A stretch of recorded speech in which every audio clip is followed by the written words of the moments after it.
ఈ ఇయర్ వరలక్ష్మి పూజ సింపుల్గా సెలబ్రేట్ చేశాము. ఈసారి జరిగిన ఒక స్మాల్ ఇన్సిడెంట్ వల్ల నెక్స్ట్ ఇయర్ నుంచి ఒక ట్రెడిషన్ని కొంచెం డిఫరెంట్గా చేయాలి అని కూడా డిసైడ్ అయ్యాను. ఆ ఇన్సిడెంట్ ఏంటి, ఎందుకు ఆ చేంజెస్ చేయాలనుకున్నానో ఈ వీడియోలో నేను మీతో షేర్ చేస్తాను. సో వీడియో తప్పకుండా చివరి వరకు చూడండి. కుకింగ్, పూజ, తాంబూలం వరకు అన్నీ మీతో షేర్ చేస్తాము. హాయ్ అండి, అందరికీ నమస్కారం. Welcome back to our channel. అందరూ చాలా బాగున్నారని అనుకుంటున్నాము. పూజకి ముందు రోజు కొంచెం లాస్ట్ మినిట్ షాపింగ్ అయితే ఉంది. లైక్ ఫ్రూట్స్, పూజ ఐటమ్స్, తాంబూలం కోసం కావాల్సినవి అన్నీ కూడా తీసేసుకున్నాము. మాకు వరలక్ష్మి వ్రతం అయితే లేదు, కానీ ఎవ్రీ ఇయర్ లక్ష్మీదేవి ఫోటోకి పూజ చేస్తాము. జనరల్గా అయితే నేను ఇంతకుముందు ఎవ్రీ ఫ్రైడే కలశం అయితే పెట్టేదాన్ని ఇంట్లో, కానీ ఇప్పుడు పూజ గది సపరేట్గా లేదు. అండ్ మోర్ ఓవర్ మేము దేవుణ్ణి పెట్టాల్సిన డైరెక్షన్ వచ్చి బాల్కనీ డోర్ దగ్గరే ఉంది. సో సూర్యుని ఆడుకునేటప్పుడు అలా వెళ్ళినప్పుడు ఏమైనా తగిలి పడిపోతుందేమో అని భయం నాకు. సో అందువల్ల నేను కలశం పెట్టట్లేదు ఈ మధ్యన. సో అందుకే సింపుల్గా ఫోటో పెట్టి పూజకైతే రెడీ చేసుకుంటున్నాను. ఫెస్టివల్ సెలబ్రేట్ చేసే పద్ధతి ఫ్యామిలీ టు ఫ్యామిలీ డిఫర్ అవుతుంది. ఇది మేము ఫాలో అయ్యే సింపుల్ వే. పూజ అంటే కుకింగ్ లేకుండా ఎలా, ప్రసాదం కంపల్సరీగా కుక్ చేసుకోవాలి కదా. కెనడాలో ఆ రోజు నాకు వర్కింగ్ డే కాబట్టి ఆఫీస్ స్టార్ట్ అయ్యే ముందే పూజ అంతా కంప్లీట్ అయిపోవాలని పొద్దుననే లేచి ప్రసాదాలు అయితే రెడీ చేస్తున్నాను. మా చిన్ని షెఫ్ కూడా అమ్మ ఏం చేస్తుందని క్యూరియాసిటీతో అప్పుడప్పుడు వచ్చి హెల్ప్ అయితే చేశాడు.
పూజ అయితే సక్సెస్ఫుల్గా కంప్లీట్ అయిపోయింది.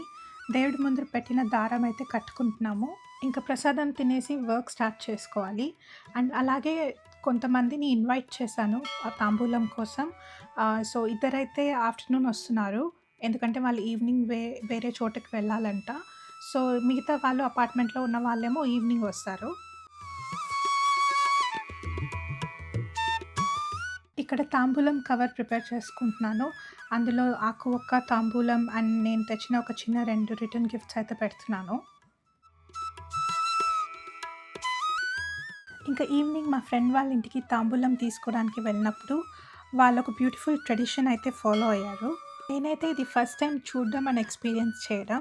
ఒక బాక్స్లో అష్టలక్ష్మి అమ్మవారి పేర్లతో చిట్స్ పెట్టి వచ్చిన వాళ్ళని ఒక చిట్ అయితే పిక్ చేయమన్నారు. ఈ రిచువల్ వెనకాల రీజన్ ఏంటో నేను మీతో షేర్ చేస్తాను, కానీ ఫస్ట్ నాకే చిట్ వచ్చిందో చూద్దామా. మీకు విజయలక్ష్మి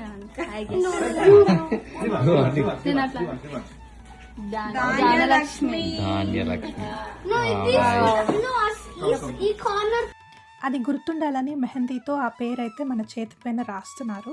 వాళ్ళ నమ్మకం ప్రకారం మనం ఏ లక్ష్మి పేరు చిట్ అయితే తీసుకున్నామో ఆ లక్ష్మి వాళ్ళ ఇంటికి తాంబూలం తీసుకోవడానికి వచ్చినట్టు భావిస్తారు. అలాగే ఎవరైతే చిట్ పిక్ చేసుకున్నారో ఆ అమ్మవారి కటాక్షం వాళ్ళపైన ఎల్లప్పుడూ ఉంటుందని నమ్ముతారు.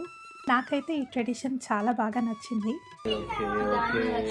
ధాన్యలక్ష్మి ఇయర్ నీకు చాలా ఫుడ్ ఉంటుంది, నువ్వు ఏం చిప్స్ సారీ బ్యాక్గ్రౌండ్ సౌండ్ ఏమనుకోవద్దండి, ఇది చేస్తూ మాట్లాడదాం అనిపించింది. నేను యాక్చువల్గా తాంబూలం కోసం లిమిటెడ్ మెంబర్స్ని ఇన్వైట్ చేశాను, ఎందుకంటే మాకు వ్రతం లేదు కాబట్టి ఎక్కువ మంది నేను పిలవలేదు. జస్ట్ అమ్మవారికి పూజ చేసి తాంబూలం ఇవ్వాలని చెప్పి కొంతమందిని పిలిచాను. సో నేను దాన్ని బట్టి తాంబూలం కవర్స్ అండ్ రిటర్న్ గిఫ్ట్స్ అయితే నేను ప్రిపేర్ చేసుకున్నాను. కానీ అనుకోకుండా కొంచెం గెస్ట్ లిస్ట్ పెరిగింది. అందరికీ బ్లౌజ్ పీస్, పసుపు కుంకుమ, తాంబూలం అయితే ఇవ్వగలిగాను. కానీ నేను అడిషనల్గా ప్రిపేర్ చేసిన రిటర్న్ గిఫ్ట్స్ అయితే సరిపోలేదు. ఆ మూమెంట్లో నాకు కొంచెం గిల్టీగా అనిపించింది. కానీ తర్వాత ఆలోచించినప్పుడు అసలు నేను గిల్టీగా ఫీల్ అవ్వాల్సిన అవసరం ఉందా అని అనిపించింది. ఒక చిన్న థాట్. ఎందుకంటే మనం ఆలోచిస్తే ఇప్పుడు తాంబూలంలో నార్మల్గా పసుపు కుంకుమ, బ్లౌజ్ పీస్, ఆకు ఒక్క అండ్ పూలు, గాజులు ఇలాంటి వాటికి మన ట్రెడిషన్లో ఒక సిగ్నిఫికెన్స్ అయితే ఉంది. కానీ రిటర్న్ గిఫ్ట్స్ అనేది ఈ మధ్య కాలంలో ఎక్కువ పాపులర్ అయింది. అంటే మన సంతోషం కోసం మనం ఇవ్వాల్సిందే, కానీ అది ఒక మ్యాండేటరీ థింగ్ ఏం కాదు అని అనిపించింది. నేను కూడా రిటర్న్ గిఫ్ట్స్ ఇస్తాను, ఎందుకంటే receiving small gift makes people happy and స్పెషల్గా ఫీల్ అవుతారు అని నాకు అనిపిస్తుంది. కానీ ఇది పూజ కాబట్టి పూజ కంటే రిటర్న్ గిఫ్ట్స్ ఇంపార్టెంట్ అయిపోకూడదు కదా అని నాకు పర్సనల్గా అనిపించింది. మేబీ ఏదైనా సింపుల్గా లైక్ అందరికీ వచ్చేలాగా ఎక్స్ట్రా ప్రిపేర్ చేయాలని నాదైతే వచ్చింది. ఎందుకంటే తక్కువ ప్రిపేర్ చేసి మళ్ళీ అందరికీ ఒకేలాగా ఇవ్వకుండా ఉంటే కొంచెం మనకి బాగుండదు కదా, అంటే మంచిగా అనిపించదు. అందుకే నెక్స్ట్ ఇయర్ నుంచి ఎలాబరేట్ గిఫ్ట్స్ లాగా ఏమి ఇవ్వకుండా జస్ట్ పసుపు కుంకుమ, తాంబూలం అండ్ ప్రసాదం అయితే ఇవ్వాలనుకుంటున్నాను. ఇది కంప్లీట్గా నా పర్సనల్ ఒపీనియన్ అండ్ థాట్ మాత్రమే. ఎందుకంటే ప్రతి ఒక్కరూ ఫెస్టివల్ సెలబ్రేట్ చేసే విధానం డిఫరెంట్గా ఉంటుంది.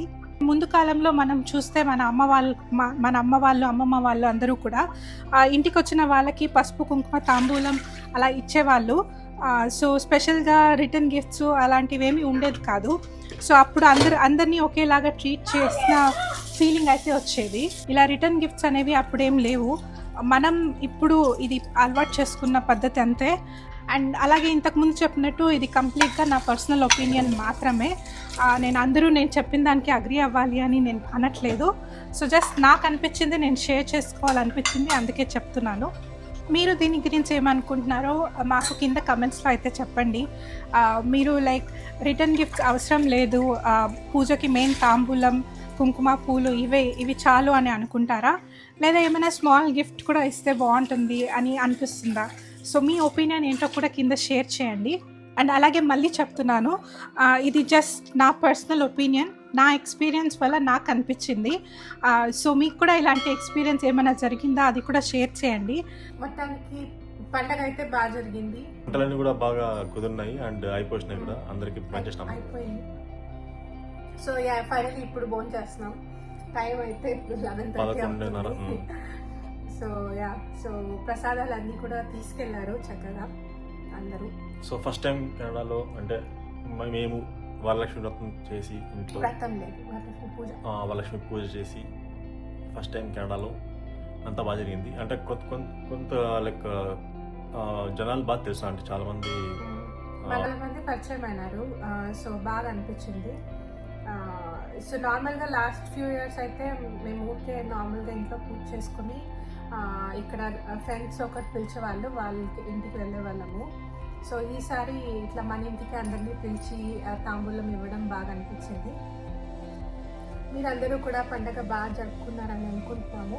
మీకు ఈ వీడియో నచ్చితే ప్లీజ్ లైక్ చేయండి, సబ్స్క్రైబ్ చేసుకోండి, వీలైతే షేర్ చేయండి. మళ్ళీ నెక్స్ట్ వీడియోలో కలుద్దాం. Thanks for watching.